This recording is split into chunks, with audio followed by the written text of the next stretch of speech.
There's this whole movement that I heard about recently in Hollywood, to kind of deal with the strike issues, right? There's this thing called ethical AI, where it's upon us, it's gonna happen, but what we wanna do is we wanna put some controls in place to say, if you do this, this, this, and this, then you owe royalties, or you've infringed. Okay. So that's what they're saying. Let's just make it more ethical to use AI in this environment so that we acknowledge and credit those who should deserve the credit.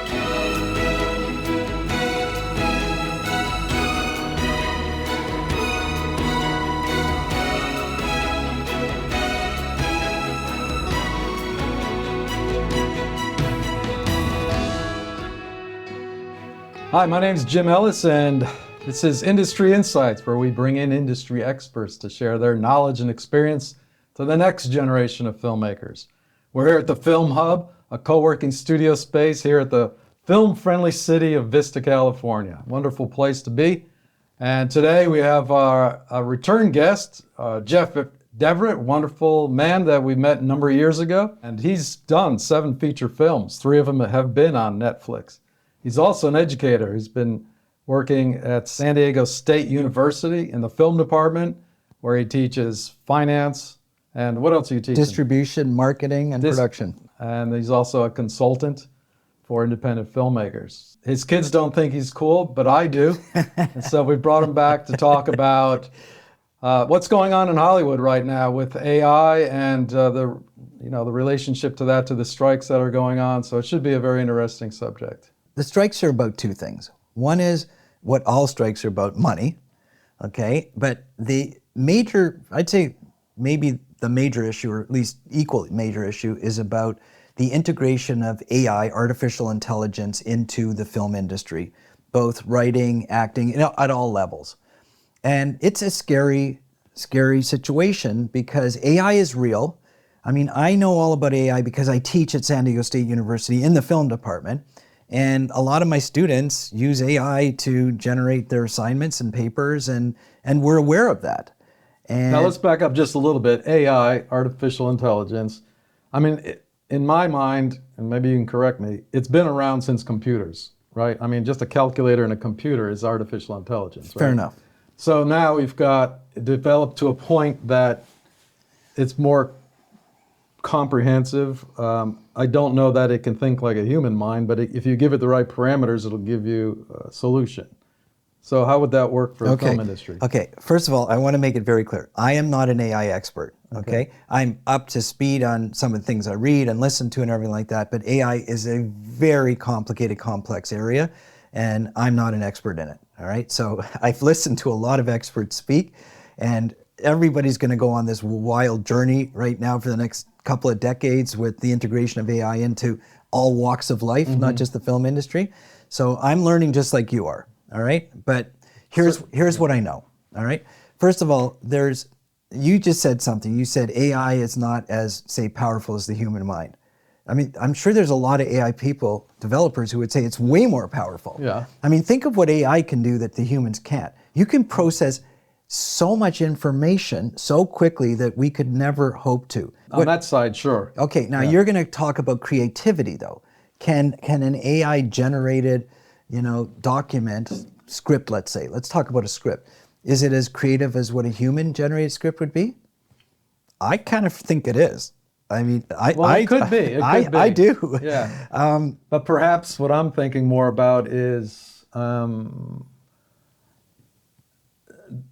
don't know, the emotional side of it. I mean, it's all still somebody's mind put this thing together. I know, but these are not just somebody. I mean, it's not thinking on its own. The collective intelligence of all humanity is AI. Right. So it's not just a somebody, it's a many-body. Okay. That's why it's so powerful, right? Let's look at, just to give you another example. Okay, well, yeah, I mean, the big thing is ChatGPT right now. I'm sure there's tons of programs that are available and coming down, but in the educational environment, a lot of students are using ChatGPT to write their essays and articles and all this kind of stuff. And it's good, really good. You can't tell. I mean, frankly, the only way you can tell is it's too good. Like, sometimes it's more sophisticated than what I would give credits to students for. Right. Sorry, students, for saying that, but it's true. But now there's AI generators that can dumb stuff down, or you can just edit a little bit. A human can take out some fancy words or something like that. So there's ways to do it. And then there's these things called AI detectors to try to detect, was this written by AI? But I don't think they work either. So this is all the stuff that I've heard about through the educational environment as to what's going on there. Like, should we try to be combating AI in the classroom with AI detectors, you know? Or should we be embracing it and saying, hey, here's the tools available to you now. Now, here's what your mind should do, and use these tools. Like, there's a lot of stuff that AI does that's really, really positive. Sure. I mean, it takes the grunt work out of a lot of jobs that are, you know, boring. Like, I mean, look, the most sophisticated thing that I've heard of so far is, I mean, there's tons of stuff, but like, when you code for, say, coding for programming and stuff like that, there's a lot of grunt work in coding. Yeah. But AI can cover all that. AI can generate all that code. You just have to know how to program it properly. So again, like, I'm not an expert. I'm sure the AI people are listening to this saying, come on, Jeff, like, don't talk about stuff you don't know about, which I don't know about it, okay? Well, it's a good discussion. Okay, it's a fair discussion. Yeah. But in the realm of, say, the entertainment industry, there are certain impacts. Like, you asked me about the strike, all right? The writers, of course, are worried that all scripts are going to be generated by AI. Is this something to do with the strike? Yeah, no, this is a major issue in the strike. All right. And the actors are also worried about that because, you know, you can take a photo of somebody now, or even forget taking a photo of something. You can 100% create a person, an actor, who is perfect. Okay, they can have all the full range of emotion. Like, you want somebody to cry on demand, you want them to laugh, you want them to do whatever they do, because they're all generated, right? You realize that there's tons of social media influencers right now that are not even human. I mean, there's one that I just looked at the other day. Her name is Mila Sophia. You gotta write this down. Mila, M-I-L-L-A, Sophia. So she is the perfect female specimen. She's from, I think, Finland or somewhere in Scandinavia. I think it's Finland. And she's gorgeous. She's absolutely gorgeous. She has a whole profile. She's a model, and she does new clothing and all this kind of stuff. And you go on her website, or you go onto social media, Instagram or her profiles and TikTok, whatever she's on, and you look at her, and like, not only is everything about her like unbelievable, but she's the most beautiful girl you're ever going to see, right? But guess what? She's not even real. Like, she's completely generated. And there's no indication that she's generated. No, the indication is her website and her profile says, hello, everybody. I am a robot. I am an AI-generated non-human being. It says that. It says that. Okay. But other than that. But still, tens of millions of people follow her because they don't care that she's not human. That's the crazy part. The crazy part is, okay, so you're not human, but you're perfect. We want to see perfection. So they're following a robot. So maybe the big question is not what AI is going to bring to the world, but how the world's going to embrace AI. Like, the world seems to be comfortable with it so far. Like, that's the big question that I have is, so my Don't you have to disclose something like this? Well, obviously they did. They did. It's right there. So legally, okay. That's smart. But this is what's going on as part of the strike. Okay, this is all about the core of this discussion, which is intellectual property. Right. Okay. So who is creating what? Who owns what? Who should get attributed the credit for certain things? So let's just go back to the strike in Hollywood. So a lot of it has to do with, okay, so let's say some AI script is generated, but it's generated from using, say... Well, let's back up. Okay, how do you generate an AI script? You basically go into an AI app like ChatGPT, and you literally talk, you can either type it in or talk to it, and you say, hey, ChatGPT, I would like to generate a full-length 90-page feature film script based on, this movie meets this movie in the style of Christopher Nolan that might look more like a Lord of the Rings type of thing, and you give it the criteria, okay? And you can basically say, and it's going to be a romantic comedy with some dramatic elements, and here's what happens if you want to go into those details. But the more details you give it, the more, the more you're going to get back, right? Yeah. And then you push go, and within, I don't know, 15, 20 minutes, half an hour, you have an unbelievably good script. Okay, so now there's no fee. There's no fee. There's no fee. All right. That's a script. Okay. Okay. You want an article, like you want to post an article on some website or blog or something like that. You say, hey, I need an article about AI's impact on Hollywood and the writer's strike. You push boom, within, I don't know, less than a minute, you have an unbelievable article. Okay. So now you go to the studios, and if this is truly a viable solution to script writing, they don't need script writers anymore. That is correct. And that is one of the reasons why the scriptwriters are striking, to say we don't want to become irrelevant in this system. We want to protect our position because we're humans and we still are the creative aspect behind, the content. So we want to position ourselves not only for our jobs going forward, but also for all the work we've done in the past. We want to be credited for it. We don't want AI bots cheating and stealing our material and repurposing it. Right. If they're going to do that, we want royalty revenue. Gotcha. Okay. Yeah, because if they take a script that this writer wrote many years ago and utilize it for content, then wow, this is very complicated. Okay, it's way more complicated than this. This is just the tip of the iceberg. All right. First of all, we haven't even seen what's coming. We're as mere regular citizens, we're trying to figure out all of this stuff, right? So now the actors go on strike because now they can generate the image of any actor like Mila. That is correct. And we won't know if it's real or not. I mean, this concept has been introduced before. There was this other movie, I think it was called Elle or something like that, years ago. I think it was with Richard Gere. I can't remember, but it was some movie about a completely made-up fashion model, and she became very popular. And then people wanted to meet her, and she didn't exist. So, okay, so the concept, was dreamed up years ago, but now it's the reality is upon us. What do you think has been happening in Hollywood for the last decade in terms of these gigantic, huge, epic action adventure movies like the Marvel movies, or even Avatar? Okay. Mm-hmm. These characters don't exist, superheroes and all this kind of stuff. How do you make people fly? How do you make them, these avatars and all this kind of stuff? I mean, it's all computer generated, right? So this is just another level of computer generation. Sure. That's my point earlier. Okay, all we're doing is we're just upping the ante, and instead of, capturing the motion of an actor and using their facial stuff, we're just creating everything. Yeah, it's another level, right? Yeah. And so now... But it's entertaining. I mean, for audiences, it's super entertaining because there's no limits to it. All right. So do you know of any films that are out right now that were generated from an AI system? I don't, but I guarantee there's lots of components in films that are out right now that are generated. And look, I'm just not up to speed on that, but there's probably a lot of viewers who are watching here who could probably phone in and say, hey, I can tell you 10 of them. Right. So. Interesting. But now, look, the bigger discussion is the intellectual property side of it, okay? Who should be credited? Who owns this? Because with intellectual property, I mean, it's primarily in, with scriptwriting, it's copyright, all right? So copyright is you can only copyright the expression of an idea, but not the idea itself. So let me give you an example of that. Yeah. Okay, so here's an idea. Let me give you an idea for a script. Say, hey, Jim, I have an idea.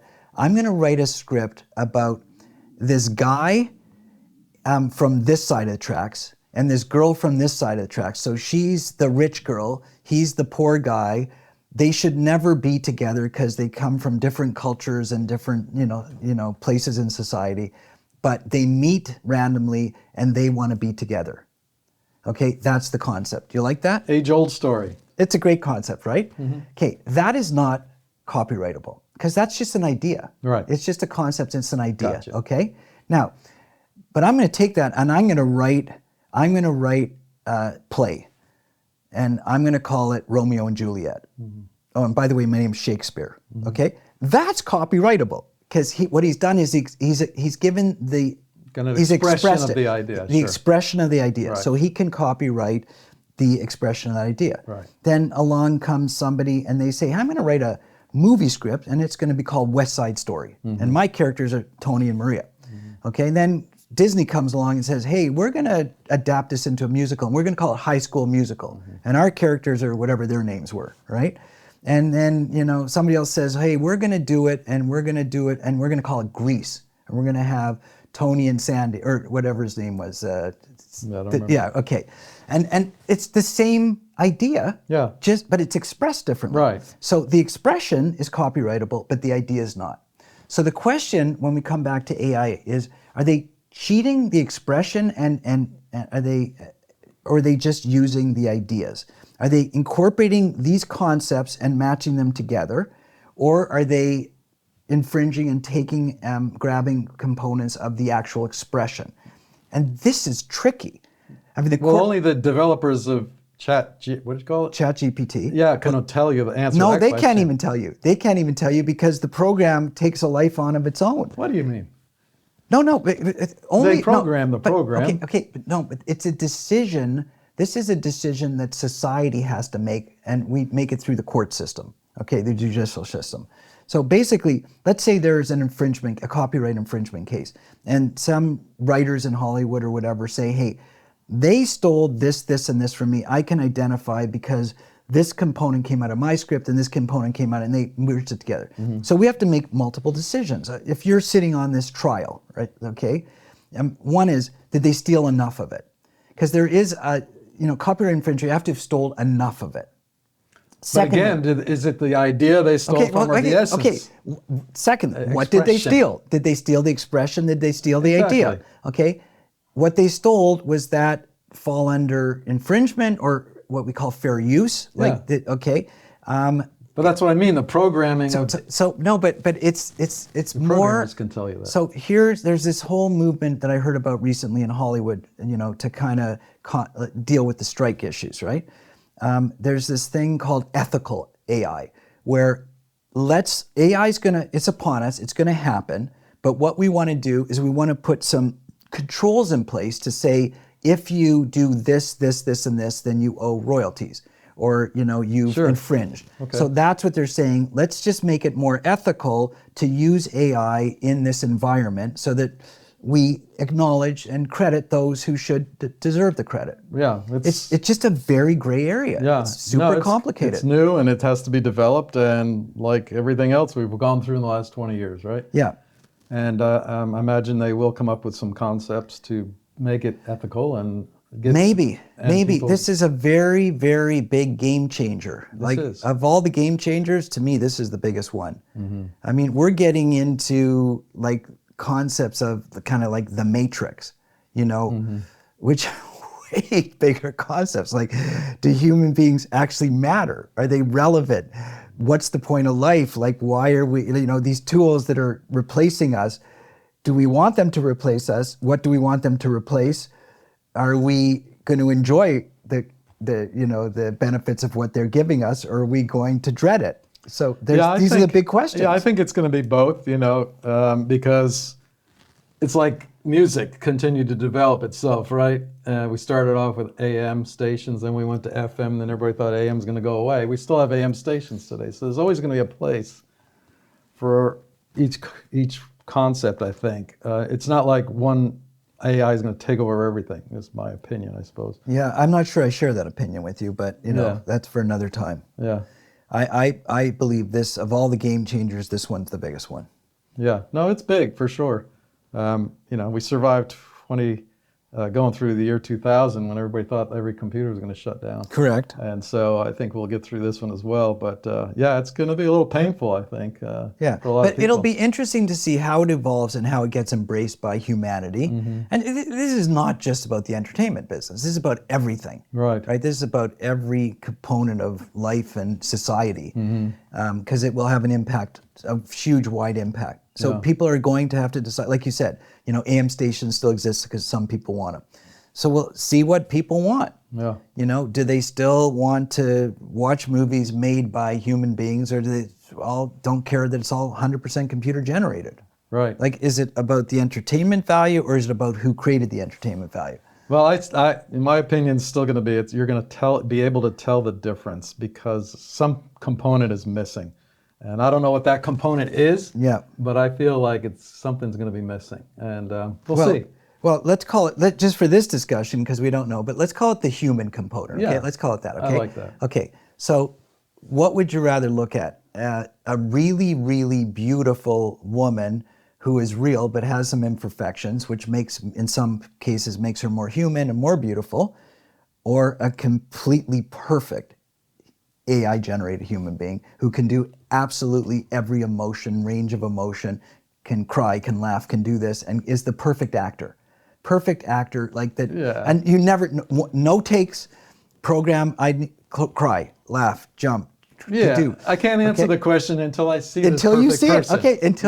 Until you see that perfect person in a movie. Sure. Right? Okay, and then, like, that's what I said, society will have to say, and as you said before, some people might say, well, I just so entertained by this, what they can do. It takes me into a whole other realm and I love it. And some people say, you know what?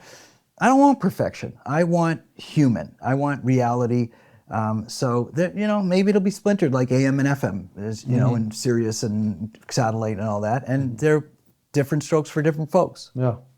That's likely what will happen.